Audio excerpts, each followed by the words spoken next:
ಇವತ್ತು 2024ರ ಸಾರ್ವತ್ರಿಕ ಚುನಾವಣೆಯ ಮತ ಎಣಿಕೆ ನಡೀತಾ ಇದೆ. ಕಾಂಗ್ರೆಸ್ ಸಂಸದ ರಾಹುಲ್ ಗಾಂಧಿ ಅವರು ಕೇರಳದ ವಯನಾಡ್ ಮತ್ತು ಉತ್ತರ ಪ್ರದೇಶದ ರಾಯ್ಬರೇಲಿಯ 2 ಲೋಕಸಭಾ ಕ್ಷೇತ್ರಗಳಲ್ಲಿ ಮುನ್ನಡೆಯನ್ನು ಸಾಧಿಸಿದ್ದಾರೆ.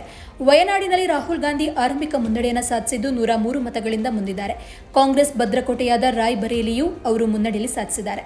ಇನ್ನು India Today Axis My India exit poll Rahul Gandhi ವಯನಾಡಿನಲ್ಲಿ ಪ್ರಬಲ ಸ್ಥಾನವನ್ನು ಹೊಂದಲಿದೆ ಅಂತ ಭವಿಷ್ಯವನ್ನು ನುಡಿದಿದೆ. ವಯನಾಡಿನಲ್ಲಿ ಹಾಲಿ ಸಂಸದರು ಆಗಿರುವ ಕಾಂಗ್ರೆಸ್ ನಾಯಕ ರಾಹುಲ್ ಗಾಂಧಿ 103 ಮತಗಳಿಂದ ಮುಂದಿದ್ದಾರೆ. ಪಕ್ಷದ ಭದ್ರಕೋಟೆ ರಾಯ್ಬರೇಲಿಯಲ್ಲಿ ಅಂಚೆ ಮತಗಳ ಎಣಿಕೆಯಲ್ಲಿ ಬಿಜೆಪಿ ಪ್ರತಿಸ್ಪರ್ಧಿ ದಿನೇಶ್ ಪ್ರತಾಪ್ ಸಿಂಗ್ ಅವರಿಗಿಂತಲೂ ಮುಂದಿದ್ದಾರೆ. ಇನ್ನು ಕೇರಳದ ಬಿಜೆಪಿ ಅಭ್ಯರ್ಥಿ ಹಾಗೂ ಪಕ್ಷದ ಮುಖ್ಯಸ್ಥ ಕೆ ಸುರೇಂದ್ರನ್ ವಿರುದ್ಧ ವಯನಾಡಿನಲ್ಲಿ ರಾಹುಲ್ ಗಾಂಧಿ ಕಣಕ್ಕಿಳಿದಿದ್ದಾರೆ. ಸಿಪಿಐ ಪಕ್ಷದ ಹಿರಿಯ ನಾಯಕ ಅನ್ನಿ ರಾಜಾ ಅವರನ್ನು ಕಣಕ್ಕಿಳಿಸಿದೆ.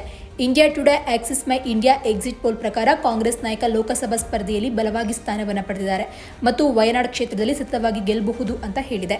ಇದರ ಮಧ್ಯೆ ರಾಯ್ಬರೇಲಿಯಲ್ಲಿ ಅಭ್ಯರ್ಥಿಗಳ ಸಾಲಿನಲ್ಲಿ ಬಹುಜನ ಸಮಾಜ ಪಕ್ಷದ ಠಾಕೂರ್ ಪ್ರಸಾದ್ ಯಾದವ್ ಕೂಡ ಇದ್ದಾರೆ.